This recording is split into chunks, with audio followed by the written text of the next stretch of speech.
ಕರ್ನಾಟಕದಿಂದ ಎದ್ದು ಬಂದ್ರು, ತಮಿಳುನಾಡು ಅಲ್ಲಾಡಿಸಿದ್ರು. 300 ವರ್ಷ ಶೂರರೆಲ್ಲ ನಾಪತ್ತೆ.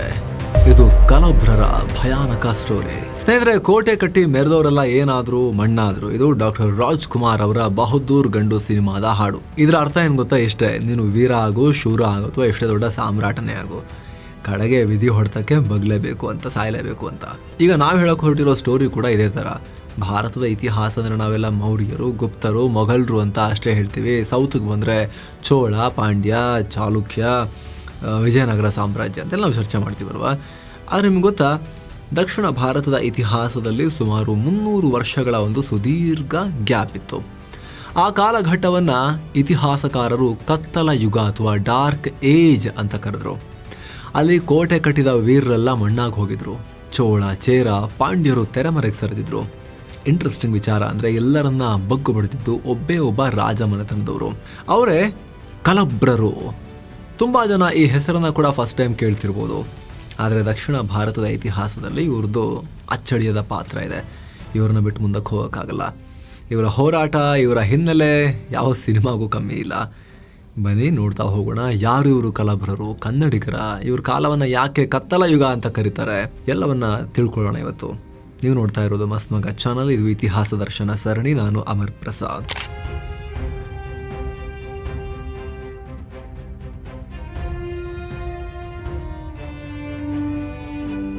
ಕಲಬ್ರರು ಕನ್ನಡಿಗರ. ಮೊದಲನೇದಾಗಿ ಇವರ ಮೂಲವನ್ನ ನೋಡೋಣ. ಕೆಲ ಇತಿಹಾಸಕಾರರು ಇವರನ್ನ ಕರ್ನಾಟಕದವರು ಅಂತ ಕರೆದ್ರೆ, ಇನ್ನು ಕೆಲವರು ತಮಿಳುನಾಡಿನವರೇ ಅಂತ ಹೇಳ್ತಾರೆ. ಕರ್ನಾಟಕದವರು ಅನ್ನೋರ ಪ್ರಕಾರ ಈ ಕಲಬ್ರರು ಶ್ರವಣಬೆಳಗೊಳ ಅಥವಾ ನಂದಿ ಬೆಟ್ಟದ ಸುತ್ತಮುತ್ತ ವಾಸ ಮಾಡ್ತಾ ಇದ್ದ ಗುಡ್ಡಗಾಡು ಜನ. ಶ್ರವಣಬೆಳಗೊಳದ ಸುತ್ತಮುತ್ತಲಿನ ಪ್ರದೇಶವನ್ನು ಪ್ರಾಚೀನ ಕಾಲದಲ್ಲಿ ಕಳಬಪ್ಪು ನಾಡು ಅಂತ ಕರೀತಾ ಇದ್ರು. ಶ್ರವಣಬೆಳಗೊಳದ ಚಿಕ್ಕ ಬೆಟ್ಟಕ್ಕೆ ಕಳಬಪ್ಪು ಬೆಟ್ಟ ಅನ್ನೋ ಹೆಸರು ಕೂಡ ಇತ್ತು. ಈ ಕಳಬಪ್ಪು ಮತ್ತು ಕಲಬ್ರ ಅನ್ನೋ ಹೆಸರಿಗೆ ನೇರವಾದ ಲಿಂಕ್ ಇದೆ ಅಂತ ಹಿಸ್ಟೋರಿಯನ್ಸ್ ಹೇಳ್ತಾರೆ. ಅದಕ್ಕೆ ಜೈನ ಧರ್ಮದ ಸಾಕ್ಷ್ಯವನ್ನ ಕೂಡ ಕೊಡ್ತಾರೆ. ಈ ಕಲಬ್ರರು ಇವರು ಜೈನ ಧರ್ಮಕ್ಕೆ ಹೆಚ್ಚಿನ ಪ್ರಾಮುಖ್ಯತೆ ಕೊಡ್ತಾ ಇದ್ರು. ಹೇಳಿ ಕೇಳಿ, ಶ್ರವಣಬೆಳಗೊಳ ಆ ಕಾಲದಲ್ಲೇ ಜೈನರ ಪ್ರಮುಖ ಕೇಂದ್ರ ಆಗಿತ್ತಲ್ಲ. ಅಷ್ಟೊತ್ತಿಗೆ ಚಂದ್ರಗುಪ್ತ ಮೌರ್ಯ, ಭದ್ರಬಾಹು ಎಲ್ಲರೂ ಇಲ್ಲಿ ತಮ್ಮ ಅಂತ್ಯವನ್ನ ಕಂಡಾಗಿತ್ತು. ದೊಡ್ಡ ಖ್ಯಾತಿಯನ್ನು ಪಡೆದಂಥ ಜಾಗ ಆಗಿತ್ತು. ತಮಿಳು ಸಾಹಿತ್ಯದಲ್ಲೂ ಕೂಡ ಕಲಬ್ರರನ್ನ ವಡುಗರ್ ಅಂದ್ರೆ ಉತ್ತರದವರು ಅಂತ ಕರೀತಾರೆ. ಹೀಗಾಗಿ ಇವರು ಕರ್ನಾಟಕದಿಂದ ಹೋಗಿರಬಹುದು ಅಂತ ಹೇಳ್ತಾರೆ. ಆದರೆ ಇನ್ನು ಕೆಲವರ ಪ್ರಕಾರ ಇವರು ಚಿಕ್ಕಬಳ್ಳಾಪುರ ಮತ್ತು ಕೋಲಾರ ಜಿಲ್ಲೆಯ ನಂದಿ ಬೆಟ್ಟದ ಸುತ್ತಮುತ್ತಲಿದ್ದ ಕಳವಾರ್ ಅನ್ನೋ ಬುಡಕಟ್ಟು ಜನಾಂಗದವರು.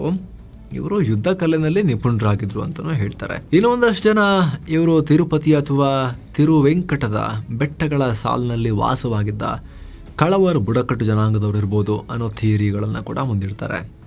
ಇನ್ನು ಕೆಲವರು ಇಲ್ಲ ಇವರು ತಮಿಳುನಾಡಿನಲ್ಲೇ ಇದ್ದ ಕಳ್ಳಾರ್ ಸಮುದಾಯದ ಪೂರ್ವಜರಿರಬಹುದು ಅಂತ ಹೇಳ್ತಾರೆ. ಆದರೆ ಮೆಜಾರಿಟಿ ಇತಿಹಾಸಕಾರರು ಒಪ್ಪೋದು ಇವರು ದಕ್ಷಿಣ ಕರ್ನಾಟಕ ಅಥವಾ ಕರ್ನಾಟಕ ತಮಿಳುನಾಡು ಬಾರ್ಡರ್ನಿಂದ ಬಂದು ಇಡೀ ತಮಿಳುನಾಡನ್ನ ಆವರಿಸ್ಕೊಂಡ್ಬಿಟ್ರು ಅಂತ. ಸರಿ, ಇವ್ರು ಏನು ಮಾಡಿದ್ರು? ಇದು ಮೇನ್ ವಿಚಾರ. ಗಮನ ಕೊಡಿ ಇಲ್ಲಿ ಸ್ವಲ್ಪ. ಶಕಪೂರ್ವ 2ನೇ ಶತಮಾನದಲ್ಲಿ ತಮಿಳುನಾಡಿನಲ್ಲಿ ಮೂವೇಂದರು ಅಂತ ಶಕ್ತಿಗಳಿದ್ರು. ಇವರು ಬೇರೆ ಯಾರು ಅಲ್ಲ, ಇವರು ಚೋಳ, ಚೇರ, ಪಾಂಡ್ಯರು. ಇವರು ಸ್ಟ್ರಾಂಗ್ ಆಗಿದ್ರು, ಶ್ರೀಮಂತರಿದ್ರು, ಇಲ್ಲಿ ಯಾವುದಕ್ಕೂ ಕೊರತೆ ಇರಲಿಲ್ಲ. ಆದರೆ ಇಂಥ ಶೂರರನ್ನ ಮೇಲೇಳದಂತೆ ಹೊಡೆದು ಮಲಗಿಸಿದ್ದು ಇದೇ ಕಲಬ್ರರು. ತಮಿಳುನಾಡಿನ ಉತ್ತರದಿಂದ ಏಕಾಏಕಿ ನುಗ್ಗಿ ಬಂದ ಈ ಕಲಬ್ರರು ಸಂಪೂರ್ಣ ತಮಿಳುನಾಡನ್ನೇ ವಶಕ್ಕೆ ಪಡೆದುಬಿಟ್ರು. ಸಾಕಷ್ಟು ರಾಜರನ್ನ ಹತ್ತಿಕ್ಕಿದ್ರು. ಪಾಂಡ್ಯ ರಾಜ ನೆಡುಂಜಡೆಯನ್ ಕೂಡ ಈ ಬಗ್ಗೆ ಶಾಸನ ಬರೆಸಿದ್ದಾರೆ. ಕಲಿಯರಸರ್, ಕಲಿ ಕಿಂಗ್ ಅನ್ನೋ ಕಲಬ್ರ ರಾಜ ನಮ್ಮ ದೇಶವನ್ನು ಆಕ್ರಮಿಸಿ ಬ್ರಾಹ್ಮಣರಿಗೆ ಕೊಡ್ತಾ ಇದ್ದ ಭೂಮಿಯನ್ನ ಕಿತ್ಕೊಂಡ್ಬಿಟ್ಟ ಅಂತ ಆತ ಹೇಳಿದ್ದಾರೆ ಅದರಲ್ಲಿ ಶಾಸನದಲ್ಲಿ. ಏನೋ ಪೂಲುಂಗುರಿಚ್ಚಿ ಶಾಸನದಲ್ಲಿ ಕಲಬ್ರರ ಇನ್ನೊಬ್ಬ ರಾಜ ಚೇಂದನ್ ಕೂಟ್ರನ್ ಬಗ್ಗೆ ಹೇಳಲಾಗಿದೆ. ಈತ ಕೇವಲ ಯುದ್ಧ ಮಾಡಲಿಲ್ಲ, ಅವರಿಗೊಂದು ನೀಟಾದ ಆಡಳಿತ ವ್ಯವಸ್ಥೆ ಇತ್ತು, ದೇವಸ್ಥಾನಗಳಿಗೆ ದಾನ ಕೊಡ್ತಾ ಇದ್ರು ಅಂತ ಉಲ್ಲೇಖ ಮಾಡ್ಕೊಂಡಿದ್ದಾರೆ. ಸೋಲ್ಸಿದ್ದು ಹೇಗೆ? ಅಲ್ಲ, ಕಲಬ್ರರು ಬುಡಕಟ್ಟು ಅಂತೀರಿ, ಅವ್ರ ಮೂಲ ಕರೆಕ್ಟಾಗಿ ಗೊತ್ತಿಲ್ಲ. ಅವರ ವಿರೋಧಿಗಳು ತುಂಬ ಸ್ಟ್ರಾಂಗ್ ಇದ್ರು. ಚೇರ, ಚೋಳ, ಪಾಂಡ್ಯರು, ಆಹಾ ಎಂತೆಂಥ ದೊಡ್ಡ ರಾಜಮನೆತನಗಳು. ಮತ್ತು ಒಟ್ಟಿಗೆ ಈ ಮೂರು ದೊಡ್ಡ ತಲೆಗಳನ್ನು, ದೊಡ್ಡ ರಾಜಮನೆತನಗಳನ್ನು ಈ ಬುಡಕಟ್ಟು ಅಂತ ಹೇಳೋರು, ಮೂಲ ಗೊತ್ತಿಲ್ದಿರೋರು ಬಂದು ಸೋಲಿಸಿದ್ದು ಹೆಂಗೆ ಅನ್ನೋ ಪ್ರಶ್ನೆ ನಿಮಗೆ ಬರುತ್ತಲ್ಲ ಈಗ. ಸ್ನೇಹಿತರೆ, ಅದಕ್ಕೆ ಇತಿಹಾಸಕಾರರು ಇಂಪಾರ್ಟೆಂಟ್ ಕಾರಣಗಳನ್ನು ಪಟ್ಟಿ ಮಾಡಿದ್ದಾರೆ.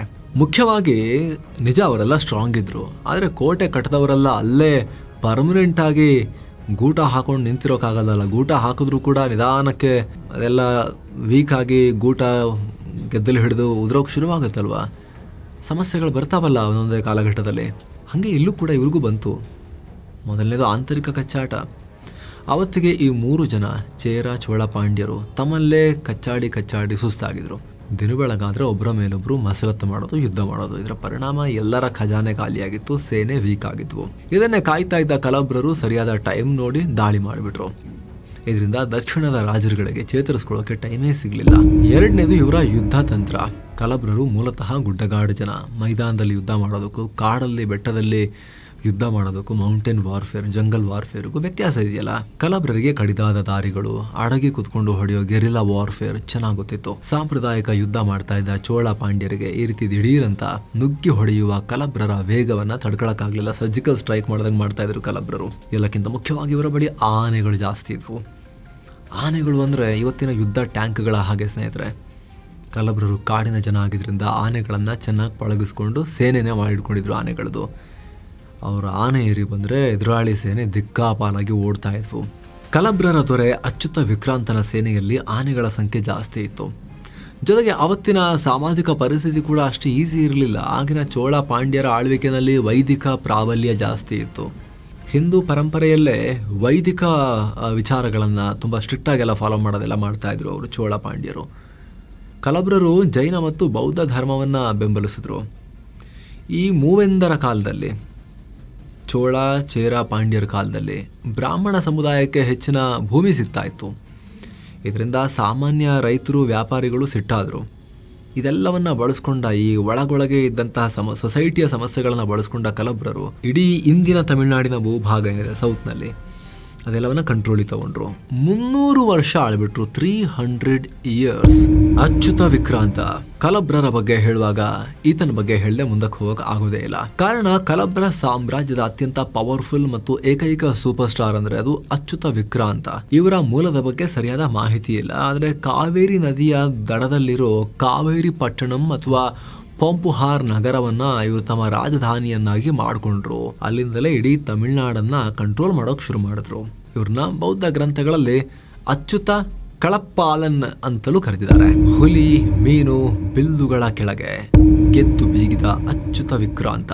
ಸ್ನೇಹಿತರೆ, ಆಗಿನ್ನೂ ಕೂಡ ಮೂವೆಂದರು ಅಂದ್ರೆ ತ್ರಿಮೂರ್ತಿಗಳು ಚೇರ, ಚೋಳ, ಪಾಂಡ್ಯರು ಫುಲ್ ಕುಗ್ಗಿರ್ಲಿಲ್ಲ.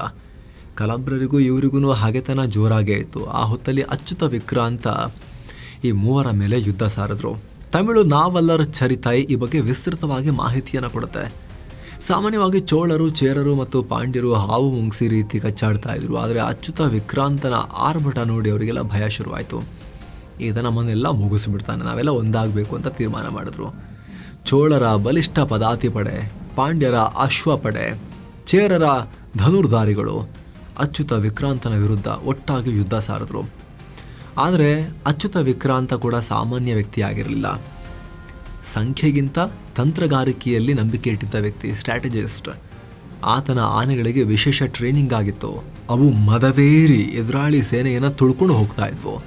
ಹಾಗೆ ಅಚ್ಯುತ ವಿಕ್ರಾಂತನ ಸೈನಿಕರು ಕಾಡಿನ ಯುದ್ಧದಲ್ಲಿ ಪಳಗಿದವರಾಗಿದ್ರು.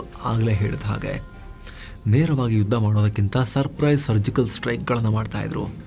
ಸೊ ಕಾವೇರಿ ನದಿ ತಟದಲ್ಲಿ ಘೋರ ಯುದ್ಧ ಶುರುವಾಯಿತು. ಮೊದಲು ಮೂವೆಂದರ ತ್ರಿಮೂರ್ತಿಗಳ ಸೇನೆ ಮುಗಿಬಿತ್ತು. ಚೇರರ ಬಿಲ್ಲುಗಾರರು ಬಾಣಗಳ ಮಳೆ ಸುರಿಸಿದ್ರು. ಪಾಂಡ್ಯರ ಕುದುರೆಗಳು ಭಯಾನಕ ವೇಗದಲ್ಲಿ ನುಗ್ಗಿದ್ವು. ಚೋಳರ ಪದಾತಿದಳ ವಿಕ್ರಾಂತನ ಸೇನೆಯನ್ನು ಹೊಸಕ್ಕೆ ಹಾಕ್ತೀವಿ ಅಂತ ಮುಂದೆ ಬಂದರು. ಆದರೆ ಅಚ್ಯುತ ವಿಕ್ರಾಂತ, ಕಲಬ್ರರ ದೊರೆಯ ತಂತ್ರ ಇದೆಲ್ಲದಕ್ಕೂ ಕೂಡ ಮದ್ದನ್ನು ಅರಿತು. ಅಚ್ಯುತ ವಿಕ್ರಾಂತರ ಆನೆಗಳು ಎದುರಾಳಿ ಸೇನೆಯನ್ನು ಧೂಳಿಪಟ ಮಾಡಿದ್ವು. ಕುದುರೆಗಳು ಬೆದರಿ ಓಡಿದ್ವು. ಕಲಬ್ರ ಸೈನಿಕರು ಮರಗಳ ಮೇಲಿಂದ, ಪೊದೆಗಳ ಹಿಂದಿನಿಂದ ಬಾಣ ಬಿಟ್ಟರು. ಸಾಂಪ್ರದಾಯಿಕ ಯುದ್ಧ ಮಾಡ್ತಿದ್ದ ಮೂವೆಂದರಿಗೆ ಈ ಹೊಸ ರೀತಿಯ ದಾಳಿಯನ್ನು ತಡಿಲಿಕ್ಕೆ ಆಗಲೇ ಇಲ್ಲ. ಸೋತು ಮಂಡಿಯೂರಿ ಓಡ್ ಹೋಗೋ ಪರಿಸ್ಥಿತಿ ಬಂತು. ಹಾಗಂತ ಸೋಲೊಪ್ಕೊಳ್ಳೋಕೆ ತಯಾರಿರಲಿಲ್ಲ. ಯಾಕಸ್ಥಿತಿ ಕಾಡು ಮನುಷ್ಯರ ಸೇನೆಗೆ ಸೋಲಬೇಕಾ? ನಾವು ಎಂಥ ಪರಂಪರೆ ಇರೋ, ನೂರಾರು ವರ್ಷಗಳ ಪರಂಪರೆ ಇರೋ ಹಿಸ್ಟಾರಿಕ್ ರಾಜಮನೆತನ ಅನ್ನೋ ಒಂದು ವಿಚಾರ ಅವ್ರ ಮೈಂಡಲ್ಲಿತ್ತು. ಆದರೆ ಕಲಬ್ರರ ಸೇನೆ ಬಿಡಲಿಲ್ಲ. ನಿರಂತರವಾಗಿ ಪೆಟ್ಟು ಮೇಲೆ ಪೆಟ್ಟು ಕೊಟ್ಟು ಕಡೆಗೂ ಕೂಡ ಮಣ್ಣು ಮಾಡಿಬಿಟ್ರು. ತಮಿಳು ನಾವಲ್ಲರ ಚರಿತೈ ಪ್ರಕಾರ ಈ ಮೂವರನ್ನು ಯುದ್ಧ ಭೂಮಿಯಲ್ಲೇ ಸೆರೆ ಹಿಡಿಯಲಾಯಿತು. ಮೆರವಣಿಗೆಯಲ್ಲಿ ಕರ್ಕೊಂಡು ಹೋಗಿ ಜೈಲಿಗೆ ಹಾಕಲಾಯಿತು. ಇವತ್ತಿಗೂ ಇದನ್ನು ತಮಿಳುನಾಡಿನ ಇತಿಹಾಸದಲ್ಲಿ ನಡೆದ ಅತಿ ದೊಡ್ಡ ಅಪಮಾನ ಅಂತ ಕರೀತಾರೆ. ಚೇರ ಚೋಳ ಪಾಂಡ್ಯರಿಗೆ ಯುದ್ಧ ಮುಗಿತು. ಅಚ್ಯುತ ವಿಕ್ರಾಂತ ಆಮೇಲೆ ಸಿಂಹಾಸನ ಏರಿದ್ರು. ಅವರ ಬಾವುಟದಲ್ಲಿ ಹುಲಿ ಅಂದರೆ ಚೋಳರ ಚಿಹ್ನೆ, ಮೀನು ಅಂದರೆ ಪಾಂಡ್ಯರ ಚಿಹ್ನೆ ಮತ್ತು ಬಿಲ್ಲು ಅಂದರೆ ಚೇರರ ಚಿಹ್ನೆ ರಾರಾಜಿಸಿದ್ವು. ಅಂದರೆ ಯಾವ 3 ಸಾಮ್ರಾಜ್ಯಗಳನ್ನ ಕೆಡವಿ ತಮ್ಮ ಸಾಮ್ರಾಜ್ಯ ಕಟ್ಟಿದ್ರು ಅವರೆಲ್ಲರದು ಸೇರಿಸ್ಬಿಟ್ಟು ಇವರು ಫ್ಲಾಗ್ ಮಾಡಿಕೊಂಡ್ರು. ಅದಾದಮೇಲೆ ಇವರು ತಿರುಗಿ ನೋಡಲೇ ಇಲ್ಲ. 300 ವರ್ಷಗಳ ಕಾಲ ತಮಿಳುನಾಡಿನಲ್ಲಿ ಇವರ ವಂಶದ ರಾಜ್ಯಭಾರ ನಡೀತು. ಅಲ್ಲಿವರೆಗೂ ದಿನ ಬೆಳಗಾದರೆ ಚೋಳರು ಪಾಂಡ್ಯರ ಮೇಲೆ, ಪಾಂಡ್ಯರು ಚೇರರ ಮೇಲೆ ಯುದ್ಧ ಮಾಡ್ತಾ ಇದ್ರು. ಆದರೆ ಅಚ್ಯುತ ವಿಕ್ರಾಂತ ಬಂದ ಮೇಲೆ ಎಲ್ಲರೂ ಸೈಲೆಂಟ್ ಆಗಿರಬೇಕು, ನಾನೊಬ್ಬನೇ ಬಾಸ್ ಅಂತ ತೀರ್ಮಾನ ಹೊರಡಿಸಿದ್ರು. ಆಡಳಿತದಲ್ಲಿ ಹೊಸ ಬದಲಾವಣೆ ಬಂತು. ಯುದ್ಧ ಮುಗಿದ ಮೇಲೆ ಅಚ್ಯುತ ವಿಕ್ರಾಂತ ತಾಳೆಗರಿ ಹಿಡಿದು ಕೂತರು. ಸಾಹಿತ್ಯ ರಚಿಸಿದ್ರು, ಸಾಹಿತ್ಯಕ್ಕೆ ಸಪೋರ್ಟ್ ಮಾಡಿದ್ರು. ಮದುರೈನಲ್ಲಿ ದ್ರಾವಿಡ ಸಂಘ ಸ್ಥಾಪನೆಯಾಯಿತು. ಅಲ್ಲಿ ಜೈನ ಮುನಿಗಳು, ಬೌದ್ಧ ಭಿಕ್ಷುಗಳು ಮತ್ತು ತಮಿಳು ಕವಿಗಳು ಒಟ್ಟಿಗೆ ಸೇರಿ ಚರ್ಚೆ ಮಾಡ್ತಾ ಇದ್ರು. ಇಡೀ ಸಾಮ್ರಾಜ್ಯವನ್ನು ನಾಡು ಮತ್ತು ಕೂಟ್ರಂ ಅಥವಾ ಕುರ್ರಂ ಅಂತ ವಿಭಾಗ ಮಾಡಿದ್ರು. ಉದಾಹರಣೆಗೆ ತಾಂಜಾವೂರು ಕೂಟ್ರಂ, ಮದುರೈ ನಾಡು.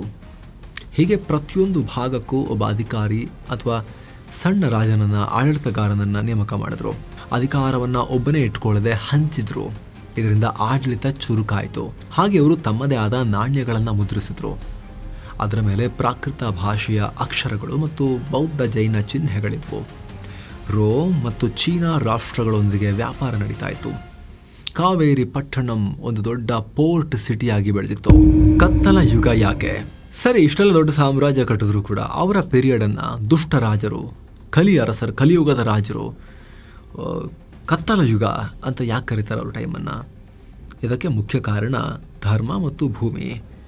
ಆ ಕಾಲದಲ್ಲಿ ಚೋಳ ಪಾಂಡ್ಯ ರಾಜರು ಬ್ರಾಹ್ಮಣರಿಗೆ ಉಚಿತವಾಗಿ ಭೂಮಿಯನ್ನೆಲ್ಲ ಕೊಡ್ತಾಯಿದ್ರು, ಬ್ರಹ್ಮದೇಯ ಅಂತ. ಈ ಭೂಮಿಗೆ ಟ್ಯಾಕ್ಸೇಷನ್ ಇರಲಿಲ್ಲ, ತೆರಿಗೆ ಇರಲಿಲ್ಲ. ಆದರೆ ಕಲಬ್ರರು ಅಧಿಕಾರಕ್ಕೆ ಬಂದ ತಕ್ಷಣ ಇದ್ಯಾವುದಿದು ಸ್ಕೀಮು, ಯಾರಿಗೂ ಫ್ರೀ ಲ್ಯಾಂಡ್ ಕೊಡಲ್ಲ ನಾವು ಅಂಥೇಳಿ ಎಲ್ಲ ಕ್ಯಾನ್ಸಲ್ ಮಾಡಿದ್ರು. ಅಂದಿನ ಸಮಾಜದಲ್ಲಿ ಪ್ರಭಾವಿಗಳಾಗಿದ್ದ ಬ್ರಾಹ್ಮಣರಿಗೆ ಕೊಟ್ಟಿದ್ದ ಭೂಮಿಯನ್ನೆಲ್ಲ ವಾಪಸ್ ಕಿತ್ಕೊಂಡ್ರು.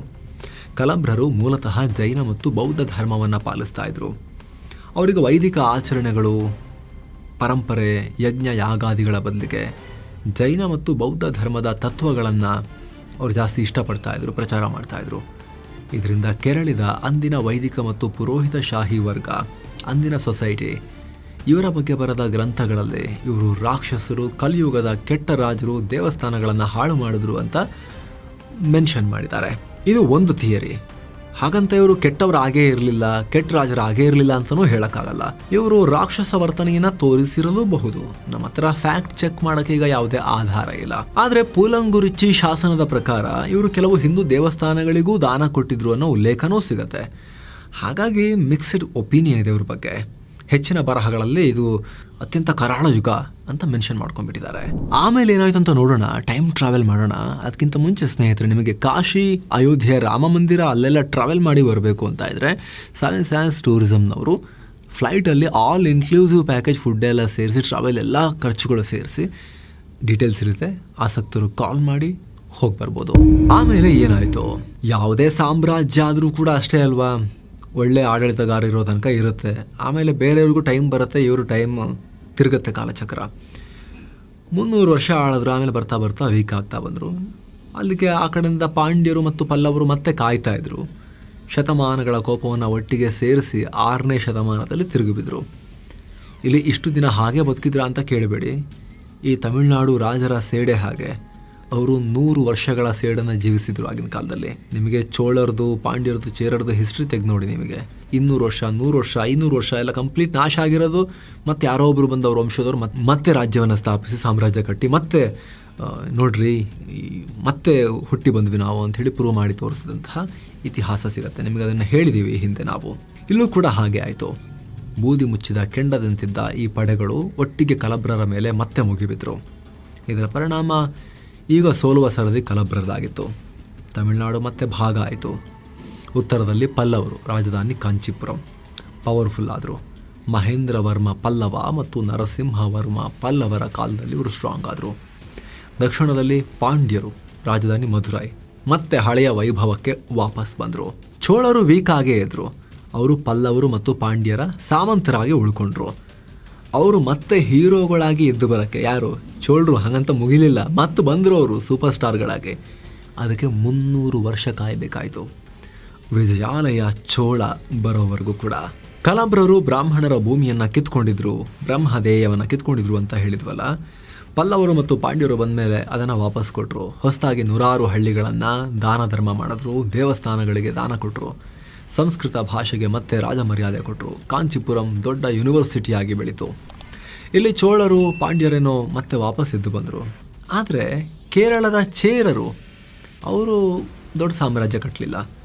ಅವರು ಪಾಂಡ್ಯರ ಅಥವಾ ಪಲ್ಲವರ ಸಾಮಂತರಾಗಿ ಅಥವಾ ಸಣ್ಣ ಪುಟ್ಟ ಪಾಳೆಗಾರರಾಗಿ ಕೇರಳದ ಕರಾವಳಿ ತೀರ ಮತ್ತು ಪಶ್ಚಿಮ ಘಟ್ಟಗಳ ಭಾಗದಲ್ಲಿ ಜೀವನ ನಡೆಸಿದರು. ಮುಂದೆ 9ನೇ ಶತಮಾನದಲ್ಲಿ ಕುಲಶೇಖರ ಆಳ್ವರು ಬರೋ ತನಕ ಚೇರರು ಎದ್ದಿರಲಿಲ್ಲ.